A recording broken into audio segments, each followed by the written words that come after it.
Hello and welcome back for our second recitation video of this initial week where we're reviewing linear algebra concepts. In this video, we will be reviewing the notion of linear transformations. So let's get going. First, the definition. Take V and W to be vector spaces over the same field. A linear transformation, sometimes called a linear map or just a map, is some function f from V to W satisfying two conditions. So first, for all vectors u and v in big V, f of u plus v equals f of u plus f of v. So here, note, on the left-hand side, the addition is taking place inside v, and on the right-hand side, the addition is taking place inside w. And the second condition states that for all scalars c in our field and vectors v from v, f of c times v must equal c times f of v. So this is the definition of a linear transformation. In practice, and what we'll be seeing a lot in this course is the following. If v is f to the n and w is f to the m for some field f and integers m and n greater than or equal to 1, we can represent a linear transformation f from v to w via an m by n matrix T with entries in our field f such that for all vectors v, f of v equals t times v, where on the right-hand side, this is standard matrix multiplication. So what are some simple examples? If f is the map from R to the n to R to the n, given by multiplication by a scalar, then this is a linear transformation, and the matrix T is given by the diagonal matrix with entries C along the diagonal.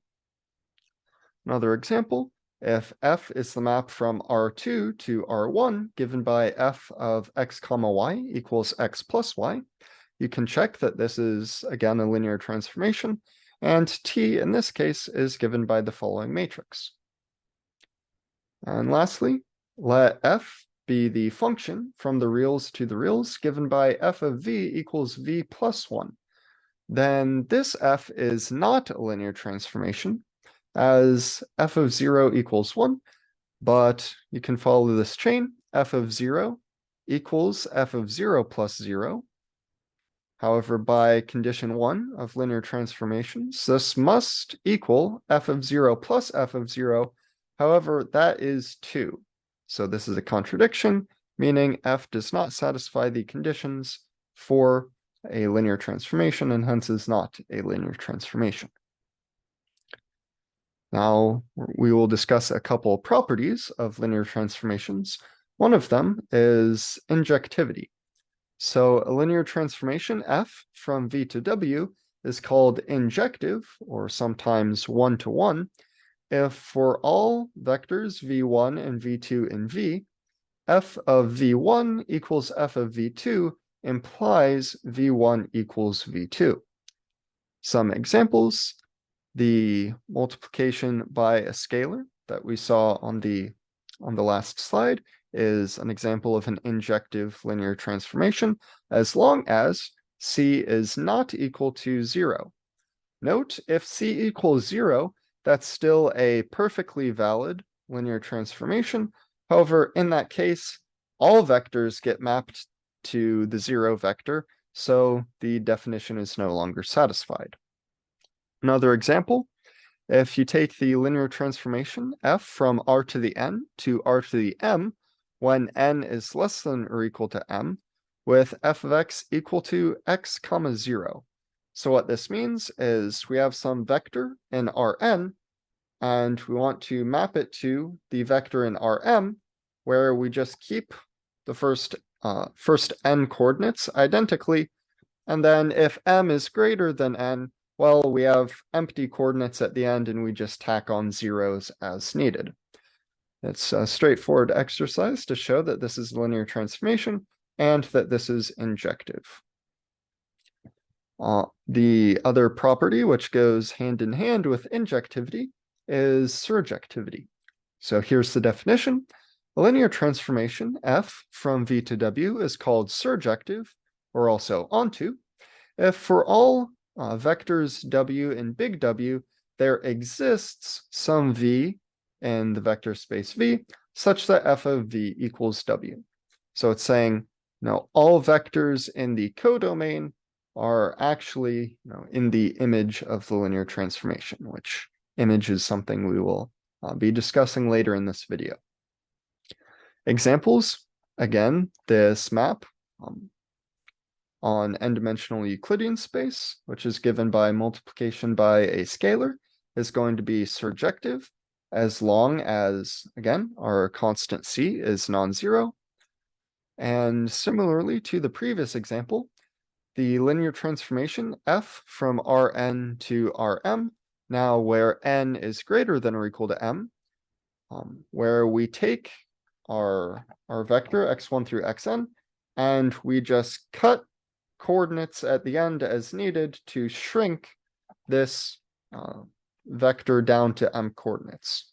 So we do the identity on the first n coordinates and throw out the last coordinates, on the first m coordinates and throw out the last coordinates as needed. This is a linear transformation, which is also surjective. Now we combine these two. So if f from v to w is a linear transformation that is both injective and surjective, we say it is an isomorphism of vector spaces. If v and w are vector spaces and there exists an isomorphism f from v to w, we say that v and w are isomorphic, which we often use this notation to denote. So as we've built up on the previous few slides, if c is some real number, which is non-zero, then f of v equals c times v is going to be an isomorphism from n-dimensional Euclidean space to itself. A couple of exercises. If n and m are finite, then you can show that f to the n is isomorphic to f to the m if and only if n equals m. And also, if v is an n-dimensional vector space over f, then v is isomorphic to f to the n. So if you can do these two exercises on your own, then you have a good understanding of isomorphisms. So now we'll talk about a couple of linear subspaces which are related to linear transformations. The first one is the kernel. So here's the definition. If f from v to w is a linear transformation, then the kernel of f, which we denote with this notation, is given by kernel of f is defined as the vectors v in the domain such that f maps v to 0. So pictorially, we view v and w as these sets, and the kernel of v will be a subset of v consisting of all elements, which under this linear transformation f all go to the 0 element in w. Some examples. Suppose f from R2 to R is given by f of x comma y equals x plus y. Then kernel of f is the one-dimensional subspace consisting of all elements x comma y, where x equals negative y. You can check really easily that if x equals negative y from the definition, that f of x comma y will equal 0. And the subspace has a basis of 1 comma negative 1. Another example, suppose that n is strictly greater than m, and f is the linear transformation from f to the n to f to the m given by projection onto the first m coordinates. So this is the same map we were discussing earlier, where we keep the first m coordinates via the identity, and then just forget the last remaining coordinates. Then the basis for the kernel of f with this map is the standard basis elements e sub I for I ranging from m plus 1 through n. And recall these standard basis elements we talked about in the previous video. So now, how do you compute the kernel of a linear transformation? Now, there are multiple different approaches which are similar in nature. So this, I'll just go over one of them. First, we want to put the linear transformation into matrix form. Then we want to put the matrix into reduced row echelon form, or RREF for short. Step 3, we want to convert the RREF matrix to a system of equations, find a solution to the system of equations, and parameterize the solution to form a basis for the kernel.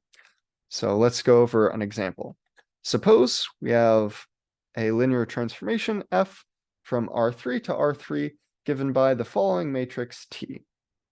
So oftentimes, especially in this course, the linear transformations will just naturally be given up front as a matrix, as in this example. So now, our step 2, we want to convert this matrix to reduced row echelon form. Just a quick reminder of reduced row echelon form. If we look at the end here, the leading element in every row must be a 1, and similarly, every leading 1 can be the only non-zero element in its corresponding column. So you perform these elementary matrix operations. So for instance, to go from our initial matrix to the second matrix, we want the top left element in our matrix to be a 1. So we replace the first row with the first row minus the third row. And we get the 3 minus 2 is a 1, 5 minus 3, 2, 1 minus 1, 0. So now we have this leading 1 in the top left. For reduced row echelon form, we want to clear out all other non-zero entries. So we subtract 4 times row 1 from row 2 to clear this 4. We subtract 2 times row 1 from row 3 to clear this 2. We get this matrix, and we perform a similar series of steps with the second row and second column to eventually get the reduced row echelon form here in the bottom right.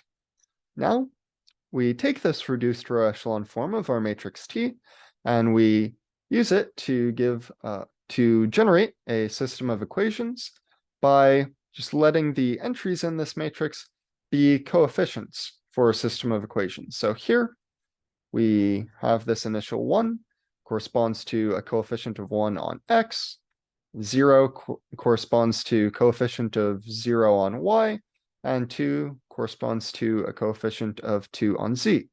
And we set everything on the right-hand side equal to 0. Again, the coefficients in the second row correspond to a second equation. Now you can solve this very simply using whatever method you want, and the solution becomes y equals z and x equals negative 2z. We can let z be a free variable, and setting z equal to 1, we get a basis for the kernel of t given by negative 2, 1, 1. So this is just the kernel of this linear transformation is given by the span of the vector negative 2, 1, 1. Next, the other important subspace related to linear transformations is going to be the image of a linear transformation. So what's the definition? Well, again, we let f from v to w be a linear transformation. The image of f, denoted by im of f, is given by the set of all vectors w in the codomain capital W, such that there exists a vector v in the domain v with f of v equal w. So this is all vectors in the codomain which actually get mapped to by some vector in the domain under our linear transformation. So here you take the entirety of v and you see where all of v goes inside of w. Note that in this example, we have the image of f is a strict subset of w in this pictorial example, which automatically implies that f is not surjective. If f were surjective, then the image of f would be all of w. So a couple examples. suppose the function from the reals to the reals is given by f of x equals c times x for some non-zero constant, then the image of f is all of the reals. Here's the quick justification. F of 0 is 0, and f of y over c will be equal to y. Next, suppose f maps from the reals to R2 is given by f of x equals x comma 2x. Then the image of f is the linear subspace of R2 spanned by the vector 1 comma 2. And lastly, suppose m is less than n, and f from f to the m to f to the n is the inclusion into the first m coordinates. Then the basis for the image of f, it consists of the all ith standard basis elements for i ranging from 1 to m, where e sub I is again the ith standard basis element, but specifically of f to the n. So e sub I will have a 1 in coordinate I, and all other n minus 1 coordinates will be equal to 0. How do we compute the image of a linear transformation? Well, again, first we want to make sure our linear transformation is in matrix form. Then again, compute the reduced row echelon form of the matrix. And lastly, use the pivot columns to extract basis vectors from columns of the original matrix. So what's going on here? Well, take our same linear transformation as we had earlier in our kernel example, given by this matrix T. The image is sometimes also called or referred to as the column space, because in particular, the column vectors of a matrix will always span the image, but they may not be linearly independent, so the column vectors do not necessarily form a basis. And generally, we want to actually have a concrete basis. So we want to remove vectors as needed to get to a true basis. So from before, we already computed this reduced row echelon form, and we see that we want to use the pivot columns. So pivot columns means these columns which consist of a single one. So here, that's the first and the second columns of this reduced row echelon form. Again, pivot columns are columns 1 and 2. Hence, these columns in the original matrix give a basis for the image of f. So in this example, the basis for the image of f is given by the vectors 3, 4, 2 and 5, 3, 1, the first and second columns. So that's all for this video. In the next video, we will discuss taking quotients of vector spaces, which is particularly important within the realm of algebraic topology, which is central to topological data analysis. So I will talk to you then.